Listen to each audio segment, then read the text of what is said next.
John Lewis, a giant of the British High Street, with a retail reputation few can match.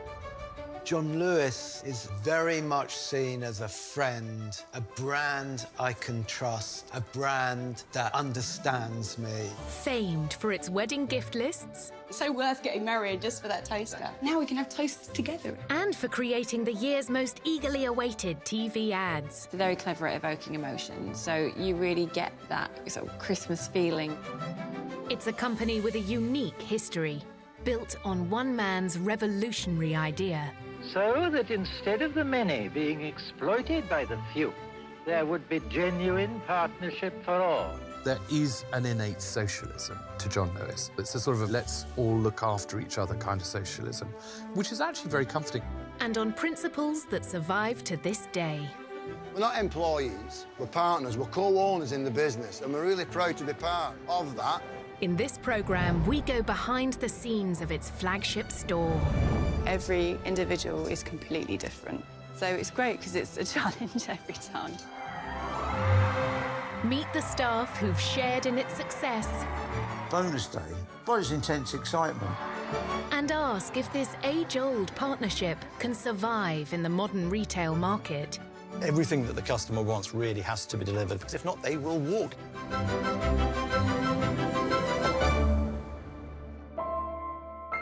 8:30 a.m, Oxford Street, London.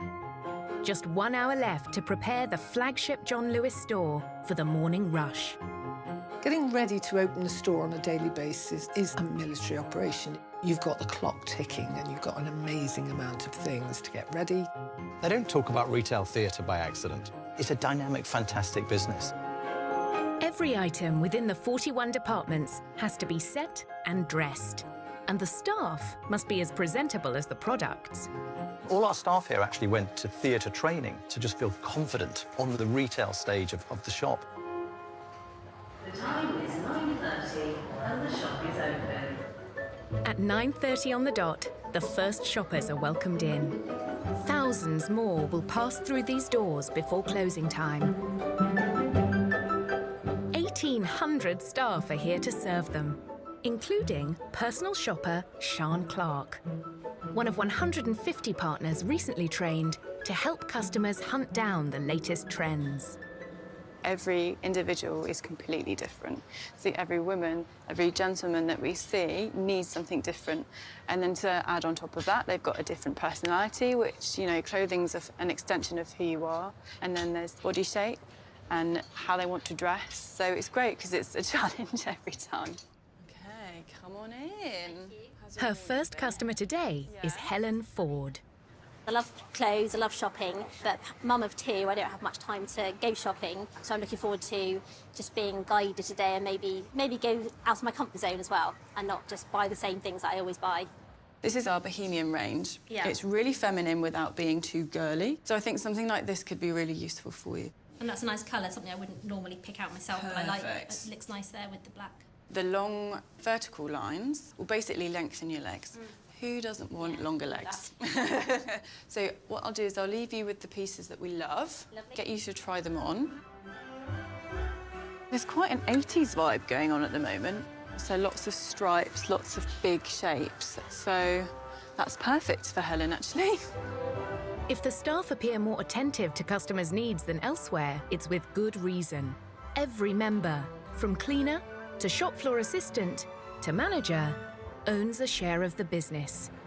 It is a unique organisation. There isn't another one like it in this country. We call it a better way of doing business, where people matter more than anything. But this partnership between owners and workers is far removed from the system it was founded on.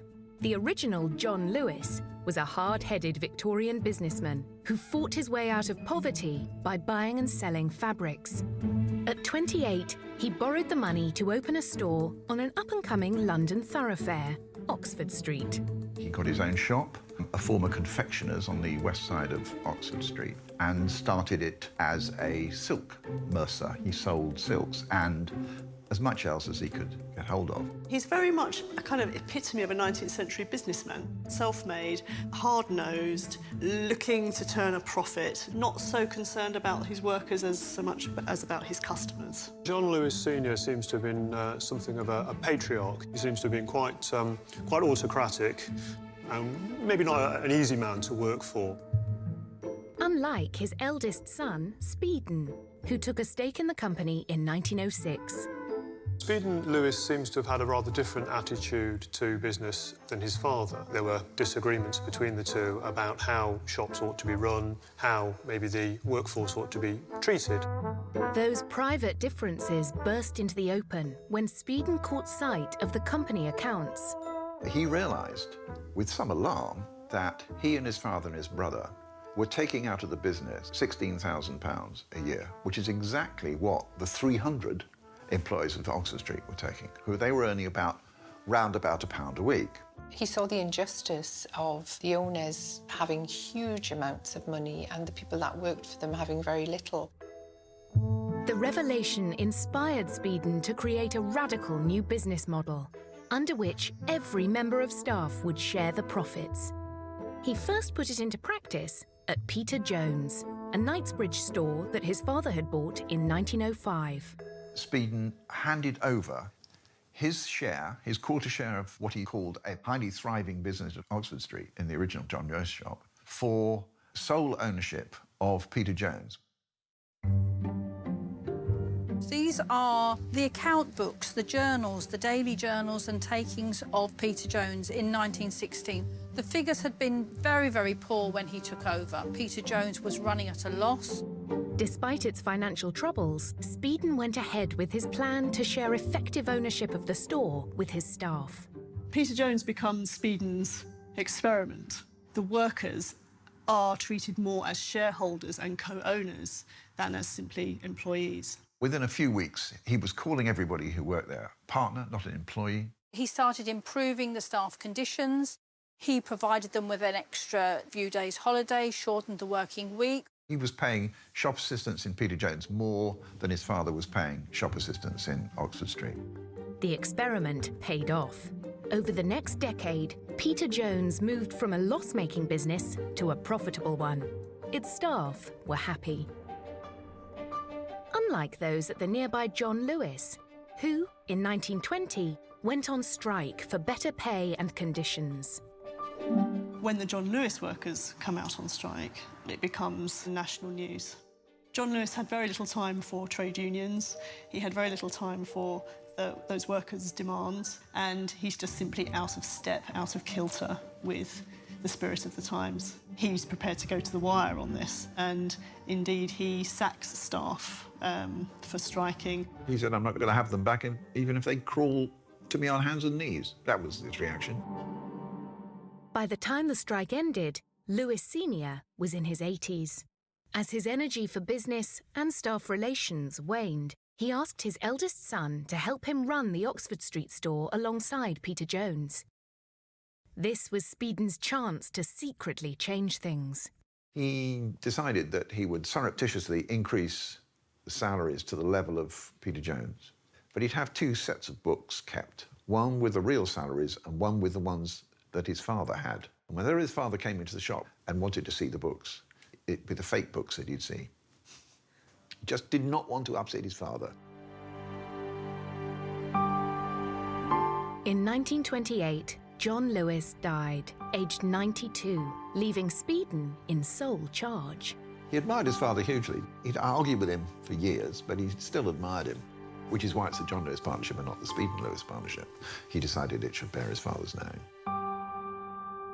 But although the name remained, Speeden would now run the company according to his rules. The John Lewis partnership has been an experiment for a better way of managing business, so that instead of the many being exploited by the few, there would be genuine partnership for all. It's a model that's remained in place ever since. There is an innate socialism to John Lewis. It's a sort of a let's all look after each other kind of socialism, which is actually very comforting. General change this way would, I believe, give us a vast increase in production. and a much healthier, happier world. Next, keeping the shelves stocked. How the store's success caused a boom in British manufacturing. There's a real buzz around the place because orders are really ramping up. It can be crazy, but it's great to see. And how those fabrics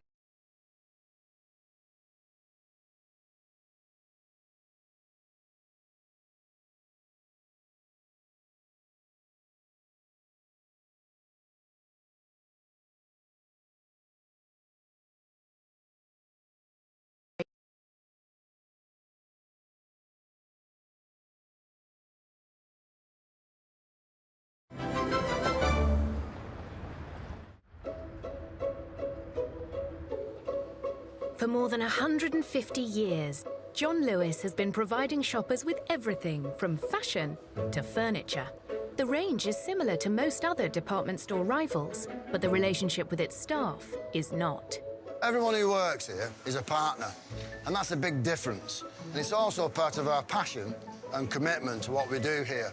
So we're not employees, we're partners, we're co-owners in the business, and we're really proud to be part of that. The partnership stretches from shop floor to factory floor. Stuart MacDonald manages the company's Herbert Parkinson Fabrics plant. Right, Stuart. It creates products that'll be sold in the 51 stores nationwide. Everything from duvets to cushions to custom-made curtains and blinds. I've been in manufacturing 41 years. On it all. We all right? Good. It's in my blood, it's in my veins. Fabrics have always been very important to John Lewis and our customers. You know, we've been doing this for generations and generations. Stuart oversees a sometimes frantic operation. So products leaving the factory every day, you could be talking over 1,000 curtains and blinds. You've got the bespoke element on top of that as well. Between 10 and 15,000 cushions going out and pads as well. And our duvets and pillows vary quite a lot depending on the time of year. Herbert Parkinson is just one John Lewis supplier that's helped build the brand's reputation for quality fabrics and designs. In-store and fellow partner Ian Ellis sources goods from elsewhere in Britain and the world. As a buyer in haberdashery, we spend our time searching for product that we know our customers will love. So this fabric is printed up in Lancashire. We've got a whole range of John Lewis yarn, most of it made in the UK. We stock a lot of buttons. Many people will know us for the fact you can always come and buy a single button. We've got button factories all around the world producing buttons, but there are still some made here in the UK, in Nottingham. What started in 1862 as a humble drapery selling silks has kept haberdashery and fabrics at the heart of its business. When I joined John Lewis, haberdashery used to be at the forefront of a John Lewis department store. You walked in off Oxford Street into dress fabrics and haberdashery. John Lewis was a bit like an Aladdin's cave for people who love fabric. The store's emergence as a fabric, design and homewares king was the result of ambition, innovation and resilience. By the 1930s, Speed & Lewis was looking to expand. And for him, creating his own textiles was key. At John Lewis Partnership, Speed & Lewis, our founder, entrepreneur, always experimenting as we do today, was looking to buy their own mill, a weaving mill. Any factory that he felt was providing good merchandise that he would like to buy, if he got spare money to do it, he'd buy it. Buying up factories gave Speed & Lewis control of the manufacturing supply chain and allowed him to make own brand products to sell in store, a range he called Janelle. His expansion went against the retail tide. As World War II took hold, most rivals were downsizing, but he saw the opportunity for growth. He diversified by buying a company called Suburban and Provincial Stores, which had been built up by Gordon Selfridge of Selfridge's fame in the 1930s. And Selfridge wanted to get rid of, because he felt certain that Britain was going to lose the war, as many Americans did at the time.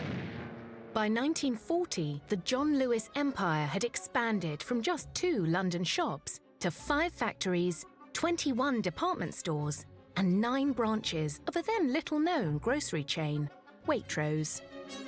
The purchase of these stores really sets up the John Lewis partnership for the future because it allows them to expand into other towns. So it's a really bold move. But the aggressive expansion dreams would soon come up against the harsh realities of war. During the early period of World War II, so the Blitz, there's a lot of bomb damage in London, and Oxford Street is targeted. On September the 18th, 1940, as 200 people took shelter in the basement, the flagship John Lewis store on Oxford Street took a direct hit. Everyone in the basement survived, but the building itself did not. As it lay in ruins, staff set up a temporary shop in the street. John Lewis at Oxford Street was the great profit engine of the business. He was providing more than half of the profit, and that immediately slumped down to zero. There was hardly any spare money in the business. They went through a really rough time. While staff struggled to keep the stores running, it was another John Lewis partner who'd helped bring the war to an end. Hugh Alexander was the director of personnel, and he was director of personnel when the war broke out. He was also an expert mathematician and a chess champion, whose enthusiasm for the game had made it a feature of the flagship store. The chess club at John Lewis became the hub for chess, certainly in London. It was a place where lots of the great players of the day gathered to play games against each other. Initially, it was intended for employees, but Speedon wanted it to be a national chess centre. Once the war began, Alexander's skills were in demand, not only from his company, but the government. Bletchley Park was the home of an organisation called the Government Code and Cipher School, and their job during the Second World War was to break enemy codes and ciphers. The government was very keen to make sure that it had the best possible brains at Bletchley Park, and so it naturally went for top chess players. Hugh Alexander was an obvious choice for them to call upon. Speedon didn't like it, but he had to accept that the national interest was greater than his own. Alexander formed part of the team working under the now legendary mathematician, Alan Turing. Their task? To break the Enigma code, the system the Nazis used to encrypt military messages. They would be getting these coded messages from U-boats from the German Naval Command. And they were each day trying to figure out the particular configuration of the Enigma machine that had been used to encrypt those messages. You're trying to piece together huge amounts of information and find patterns and clues, really, from it that will help you crack the code. And I think that's why chess players are all good at cracking code. The team succeeded, providing the Allies with vital insight into Hitler's plans and making one of the most important contributions to victory in 1945. London is being rebuilt. As the company emerged from 6 years of fighting, there was relief and celebration. But for John Lewis, peacetime brought more challenges, especially for its London flagship. The major problem was that they needed to rebuild the shop after the war, but there wasn't any steel available for private building. The steel had to go to industry. It wasn't until John Lewis Oxford Street was rebuilt finally in 1960 that the profitability started to go up. But one of the sad things about Speedon is that he didn't live really to see that big recovery. Speedon Lewis died in 1963, but he'd created a legacy that lives on. John Lewis, I believe, still are a shining light, and I think that's testament to how Speedon Lewis was ahead of his time. The owner had guided the store to a new era of success. Its aim was to become an instantly recognizable household name, known for top design and products. Everybody wanted to embrace this new optimistic modernism after the abject horror of the Second World War. The task of upgrading the brand was given to a revolutionary design couple, Robin and Lucienne Day. The press very much promoted them as a celebrity design couple. It was actually a very brave appointment, I think, on John Lewis's part, because, yes, my parents were well known, but they still represented something very cutting edge, that they certainly weren't safe. Their first job was to focus on the image of the stores themselves. They created one uniform look that every single outlet could use. And they changed everything, from the font to the logo. You can see there's a J, an L and a P. So by introducing a very recognisable type of design, it was easy for people to understand that we were, in fact, all part of the same organisation. The impact that the days had on John Lewis can't really be underestimated, because it was the first time that Britain had that overarching sense of retail design. Everything from the swing tag to the van that delivered it to the restaurant where you bought Danish open sandwiches were part of an aesthetic that they had created.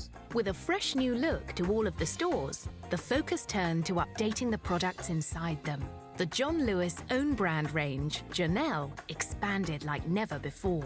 With Robin and Lucian Day at the design helm, there was a huge commitment to British manufacture and to quality and to traditional craftsmanship, but very much updated. The company's textile mills teamed up with leading British designers to produce top-selling fabrics. This is daisy chain, which first hit the shelves in 1965. It was something that you could buy in almost any type of merchandise. You could have a daisy chain umbrella, a daisy chain deck chair. You could have your furnishing fabrics in daisy chain, your tea cosy, whatever you wanted. It went on to be so popular that we produced over 2 million metres of the fabric, so enough to stretch from here to Moscow.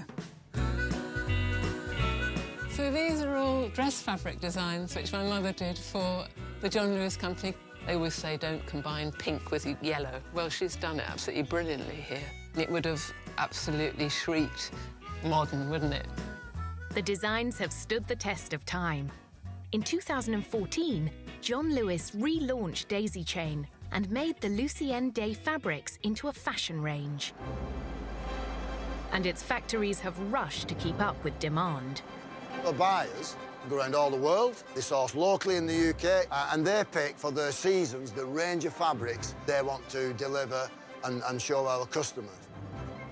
Our orders vary throughout the year, depending on the season. So back to uni, our duvet orders go up. When clocks go forward, blackout roller blinds go up. Our busiest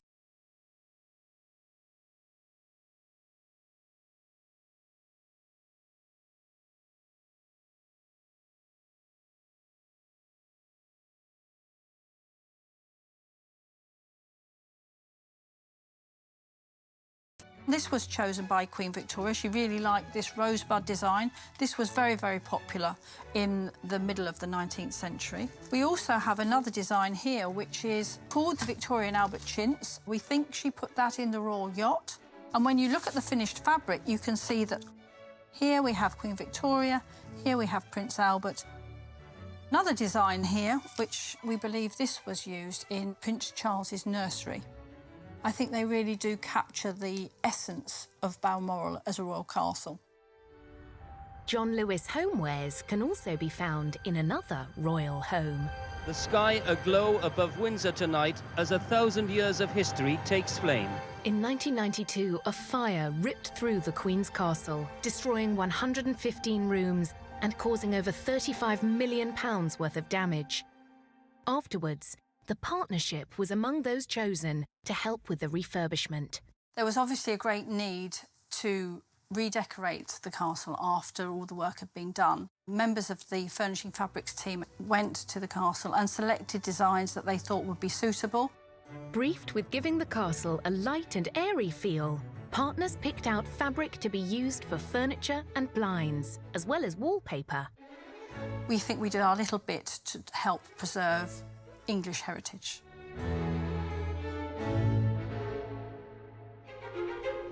Coming up, how John Lewis made its mark on the Great British celebration. From weddings... We were probably one of the first departments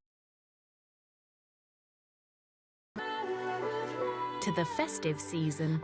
The revealing of the John Lewis Christmas campaign has become part of the magic of Christmas now.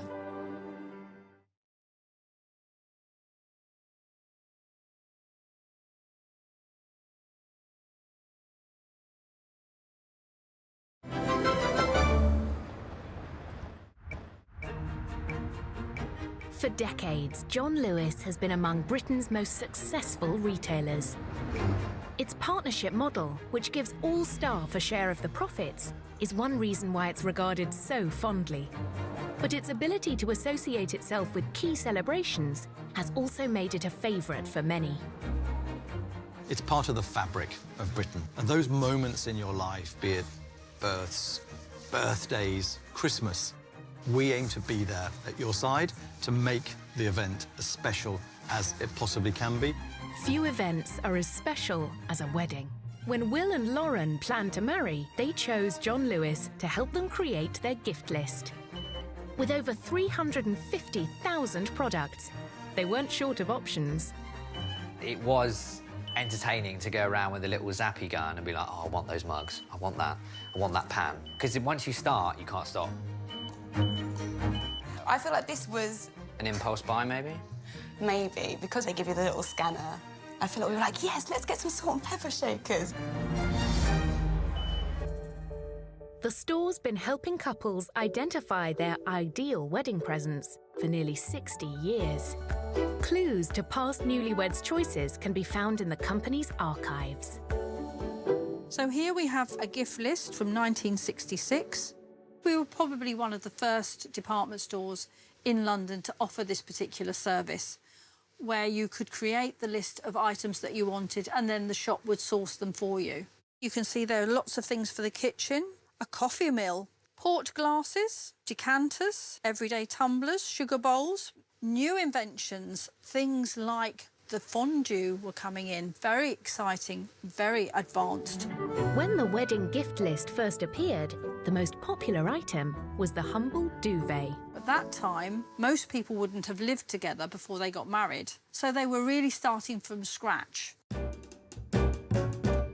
For many of today's couples, the basics have given way to little luxuries. These were one of the first things that we put on the list. Yes, these two little, tiny little teacups. espresso coffee cups. I have too many mugs in the house, and Will was like, we're not getting any more mugs, Lauren. And then straight away, he was like, I want these to have my coffee. But why would you not want those in your house? Yeah. A gift list is very helpful for the couple and for the guests because the couple get to choose what they would like. This makes me feel like more adult, with like a proper set of knives, I think. Sure. And then for the guests, it takes out all the guesswork of what to get them. It was a bit like Christmas, I felt like, because you had all these cardboard boxes and you're like, oh, what do I open first? It was more exciting because I'd forgotten what we'd put on the list. Oh, yeah, a salt shaker. In 2018, home technology topped the John Lewis gift list. Most of our stuff was quite traditional. I think this was the only sort of fun thing. Modern thing. Yeah, so I think this was like a little treat. We always get this wrong, don't we? Because we often end up with, like, massive portions. Like too much, yeah. Exactly. The store's gift list has also evolved to reflect changing social attitudes. Will and Lauren asked guests for donations to their chosen charity, ensuring they could help others as well. But for most, a wedding still means receiving presents that could last a lifetime. There could be thousands of spaghetti bologneses that we do in that pan over there. Yeah. We could be still cooking the same old lasagna in 30 or 40 years' time. I mean, I hope we get some different recipes at the time. Although John Lewis has been offering wedding lists since the 60s, it's only in the last decade that it's become firmly linked with another great celebration, Christmas. There are not many companies at all who have their advertising as a landmark in the British calendar. I love the Bear and the Hare one, the one with Elton John. The trampolining dog. I think it's the one with the monster in it. I like the penguin one. The one with the man on the moon. I would like to leave this city. The revealing of the John Lewis Christmas campaign has become part of the magic of Christmas now. That magic began when the company teamed up with a new advertising agency, Adam and Eve, in 2009. Together, they set out to change how we view shopping at Christmas. For many retail brands, their Christmas advertising challenge was to see how many of their items could actually be incorporated in 60 seconds. Whereas for John Lewis, it was about conveying an empathy with the nation. It's very clever at evoking emotion, so you really get that sort of Christmas feeling when you're watching it. They can make people cry in about 4 minutes. By tugging at viewers' heartstrings, John Lewis aimed to become a brand they not only trusted, but loved. My favourite John Lewis Christmas advert is the one with the little boy who's desperately waiting for Christmas. He's really excited about Christmas, and you presume it's about what he's going to get, and it's not. It was this 2011 commercial that secured the company's place in the Advertising Hall of Fame. The Long Wait was really a campaign that felt like a gift to the nation. You think he's like excited for Christmas, but he's just excited to give. I actually feel like I might cry even thinking about it.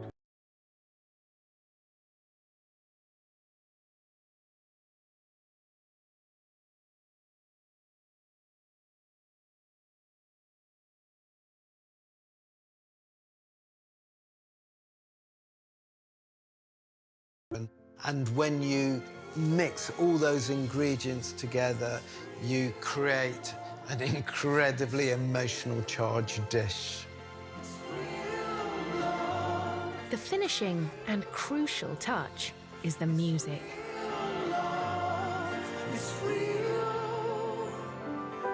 Dreams are like angels. My favourite Christmas advert, the snowman who went out to get the gift for his wife. The Power of Love, covered by Gabrielle Aplin in 2012, was the first John Lewis ad track to top the UK charts. What John Lewis has done really well with its successful Christmas campaigns is bring together this wonderful combination of beautiful storytelling and a really powerful, really carefully chosen piece of music. Since 2011, 4 tracks have reached the top 10, with Lily Allen and Elbow among those lending their voices to campaigns. So the meeting of those two elements, the content and the sound, has created something that was really distinct and uniquely John Lewis. But in 2018, the store broke its own advertising mould. Instead of merely providing the backing track, the singer took centre stage. This feeling inside. The whole ad was built around Elton John songs and Elton John's career. So it went backwards through his life to that moment when he woke up on Christmas morning and had his piano. It was a Christmas story not appreciated by everyone. Thousands took to social media to comment. They've resorted to the cliche of capitalising upon a celebrity, which is a shame in a way. However, what they've done is they've reduced the celebrity to an ordinary person. So they have, to a certain extent, sprinkled the John Lewis dust even on that commercial.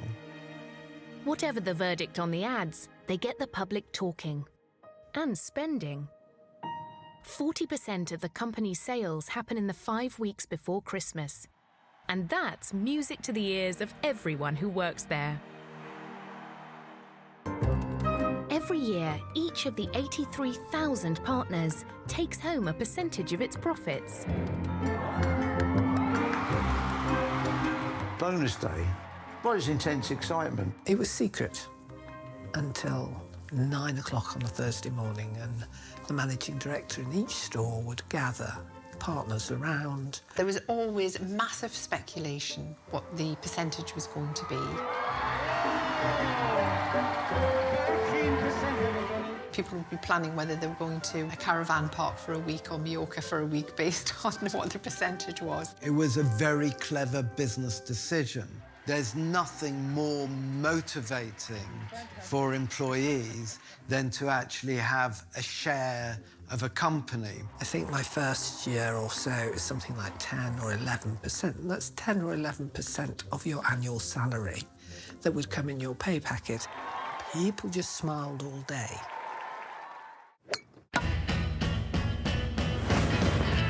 But the partnership model, pioneered by Speed & Lewis more than a century ago, has always been about more than money. Speedon from the outset had wanted to create a sense of community in his business, and one of the ways he wanted to do that was to give people leisure opportunities. In 1926, Speedon bought the Odney Estate and Country Club in Berkshire and opened it up to his staff. And the tradition of heavily discounted holidays has continued. Today, partners have 5 different resorts to choose from throughout the UK. So you've got hotels, the golf course, we can go up to the Lake District. And you can go and have a great holiday there and pay a fraction of what you would pay if you stayed in a country house somewhere else. My own personal was Brownsea Castle. No traffic, peace and quiet, and you walk around the beach. It was lovely. Without John Lewis, you wouldn't have got that. Who would say, I'm going to a castle for a holiday? For staff, the cut-price holidays are just one of the perks.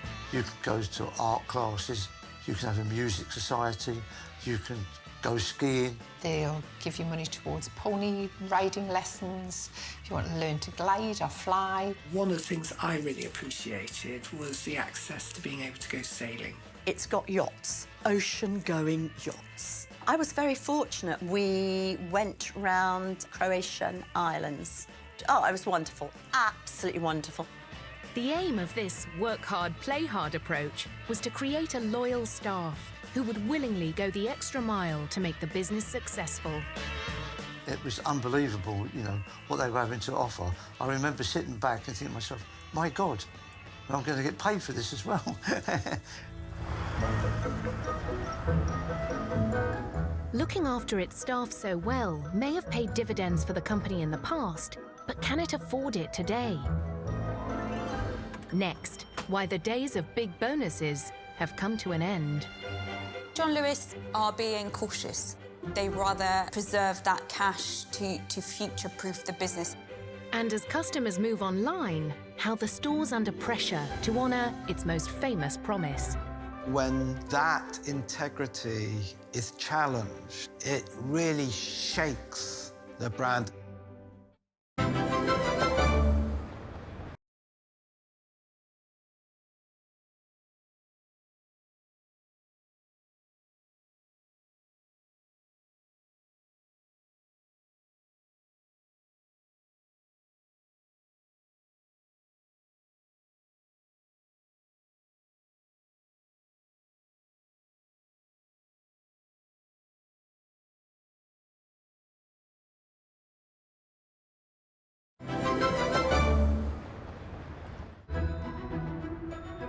Throughout its life, John Lewis has expanded from one store in London to more than 50 nationwide.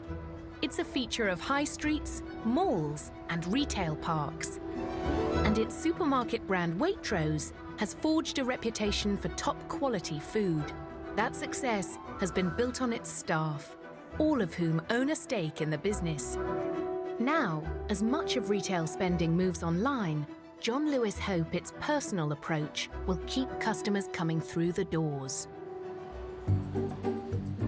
Okay, let's have a look at this lovely outfit. Yes. How are you feeling? Yeah, love it. Yeah, really nice. For shops to be reinvented and become as relevant in people's lives, the role of much more personal, human connection is really, really critical.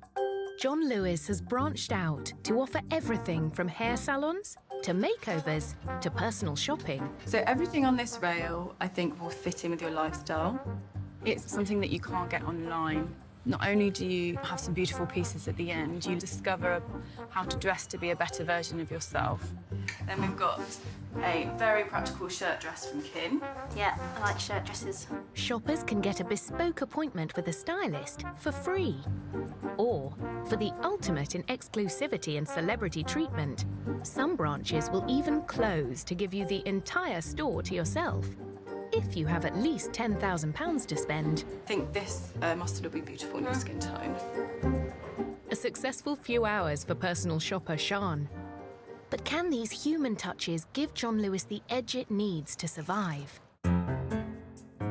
Pricing online is now so competitive, it's put another of the company's founding principles under intense pressure. Never knowingly undersold is a promise to the customer. A promise originally made by the founder's son, Speeden Lewis, and which has remained for almost a century. I can remember being quite young trying to work out what that actually meant. We are never undersold if we know about it. Once we're alerted to it, we will make sure we're not undersold. We will A, refund you the difference, and B, reduce the price immediately. Basically, it just means you won't find it cheaper. But you won't find it cheaper sounds terribly common. Never knowingly undersold actually comes with a telephone voice. It's like Hyacinth Bouquet wrote that. But this promise from the past is causing problems in the present. In 2017, the store was at the centre of a consumer investigation by the money-saving expert, Martin Lewis. Martin Lewis and his team found 16 products were sold elsewhere for less, and they did bring that to John Lewis's attention. The company motto dictates that if customers find the same item cheaper elsewhere, it will refund the difference and reduce the price, both in-store and online.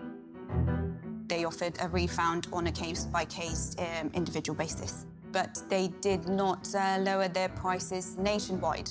Few brands have painstakingly built a reputation of trust, and therefore when that integrity is challenged, it really shakes the brand. I know that there's immense concern amongst management when that happens. Following the investigation, the company admitted 5 of the products should have been reduced nationwide.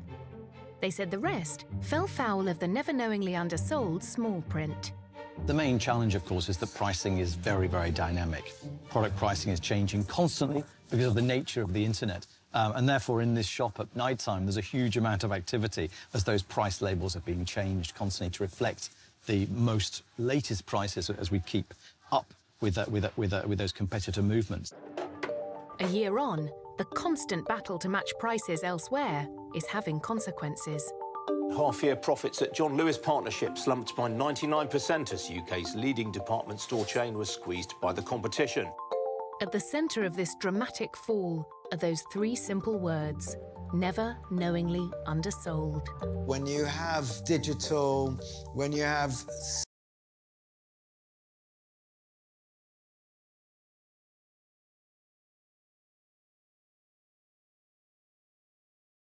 And we've seen a lot of distressed businesses and department stores like House of Fraser and Debenhams having to discount heavily to keep their doors open. This sort of discounting frenzy has led basically John Lewis to have to match that level of discounting and thus hurting their profits and their bottom line quite hard. But the promise the business was built on isn't going anywhere. John Lewis is prepared to weather the retail storm to ensure it stays intact. Of course, one of the challenges being that as high street changes, constantly price matching does put pressure on our business and on our profits. But it is something that we are absolutely committed to continue to doing. It's a commitment that comes with a price for all those who work there. This year, the partners will be getting a 3% bonus, the lowest payout in 66 years. John Lewis, by cutting staff bonuses, are being cautious. They rather preserve that cash to future-proof the business, if you like, but at the expense of staff. Our partners are very realistic. They're in our business all the time. They're seeing exactly what's going on. They weren't surprised that bonus was going to be, could have been very low, was likely to be very low, if at all. It'll be hard, and I think partners will feel it, but I think partners know that they're doing it for the right reasons. The company is so convinced about the strength of its partnership model, it's decided to shout about it. John Lewis have identified what is a critical differential of their brand. I think it's a wise decision to include those 2 words, and partners. Putting the name of our partners back into our logo is a reminder to customers that in a world where you've got lots of choice. The early principles on which John Lewis was built have served it well. delivering profits for its partners and earning the endure.